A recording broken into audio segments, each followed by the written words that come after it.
All right. Good morning, Mr. Goheen Rango. Good morning, Mr. Wheeler. Hey. And Your Morning, Honor, Ms. Carney. I'm here on behalf of my client, Mr. Goheen Ringo. I have filed a motion, which I understand Your Honor has reviewed. I still maintain that there is an irreconcilable breakdown in the attorney-client relationship. I do want to provide some information to the court. Spoken with Mr.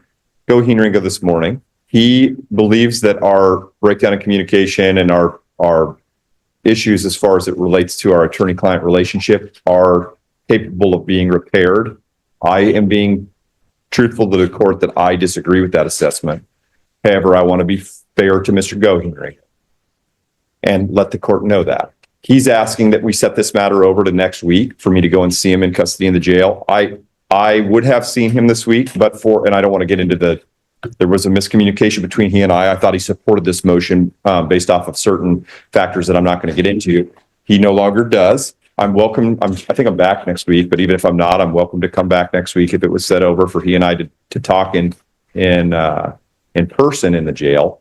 I do not believe, I don't have a good faith basis that any discussion that he and I have will change my position as to the breakdown, particularly relating to one issue that I'm not capable of ethically discussing with Your Honor, and a second issue which was discussed in open court relating to my or to the client's belief that I've waived attorney-client privilege. I believe that raises an unwaivable conflict, which I've already been frank with the client about. That being said, he's also asked me potentially about moving forward pro se. I have strongly advised him against that. I don't believe it's a good idea for any client to represent themselves, but he also has a significant experience with litigation. He's been in jury trials, I think, and as well has had lengthy, time to basically research these matters in the law library. We are here today. I'm still supporting a motion to withdraw, and I just wanted to provide Mr. Goheen Ringo's perspective to the court. So I don't know if he wants to speak or not.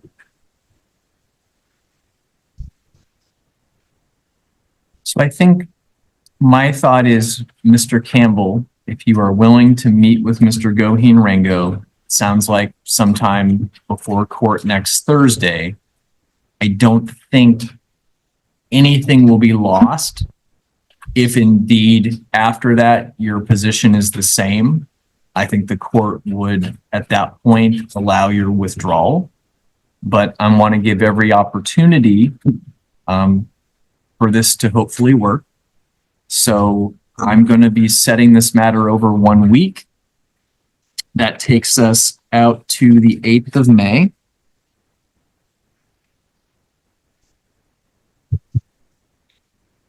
And Your Honor, I haven't reviewed the matter for speedy trial issues this morning, so I'm not sure. I think the waiver was to the 14th of April. Mr. Goheen Ringo is not being held on any of our cases. He's in a 90-day speedy trial with commencement dates, I want to say on the 24th of April.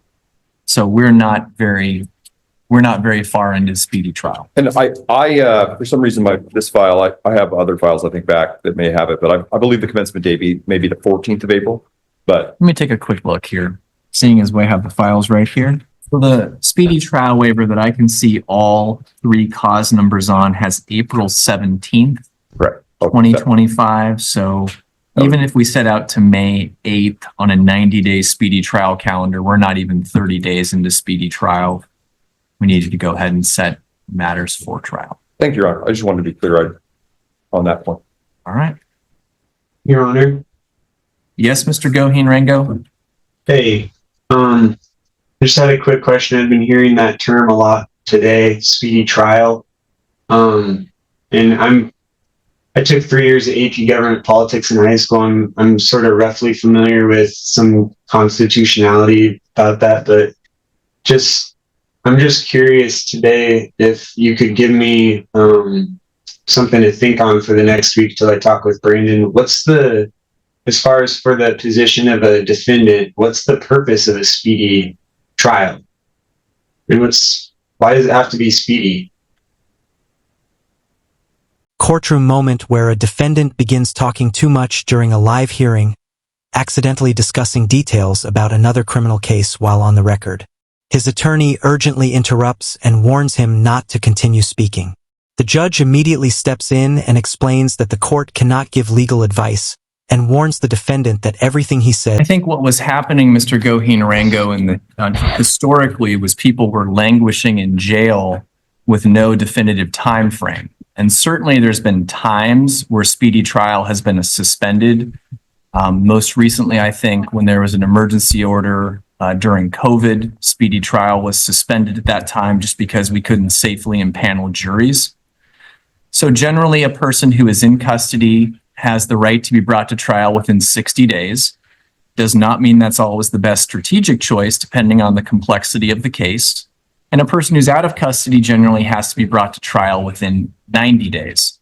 Certainly, that is a privilege or a right, that a defendant can choose to waive. And a judge like myself, whether it be over Zoom or in person, is going to make a colloquy with that person, making sure that they understand their right to speedy trial, making sure that they understand that from the new commencement date, so in your case, when we last did the speedy trial waiver, that you understood the 90-day time frame for the particular cases would run from April 17th. And ultimately, it's the defendant's choice whether that speedy trial time frame be waived. So that would be my recitation on that. Okay. Thank you, sir. Yeah, thank you. Since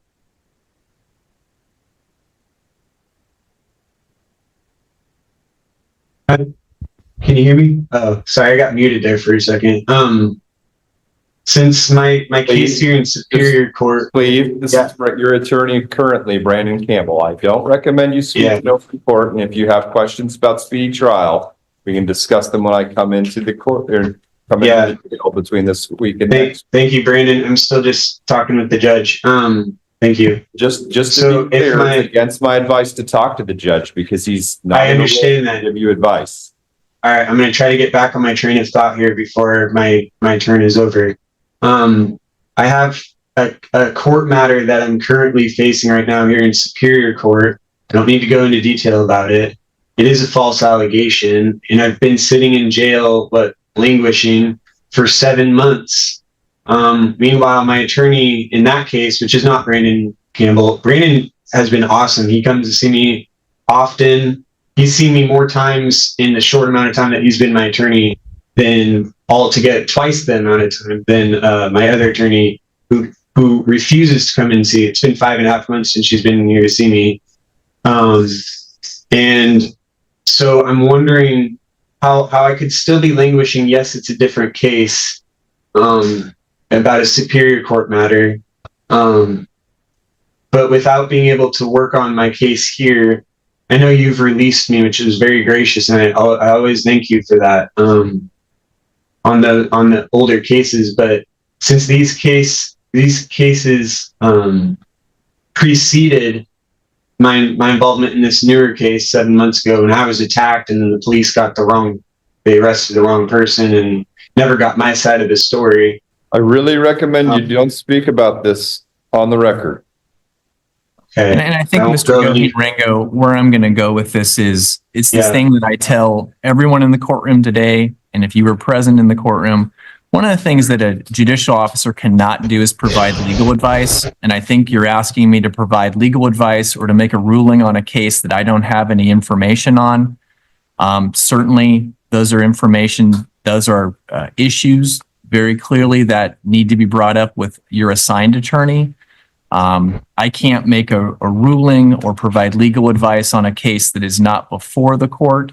I understand that. I would additionally also say, like Mr. Campbell you are on a record and you are making statements. And if that attorney were here, I'm sure they would ask you not to make any statements that might be against interest. So that concludes your hearing. Thank you, Mr. Goheen Rango. I'll see you next week, sir. A tense American courtroom hearing. A frustrated defense attorney stands beside his client during a virtual custody hearing. The lawyer calmly explains to the judge that the attorney-client relationship has completely broken down and cannot be repaired. The defendant looks nervous but confident, occasionally interrupting.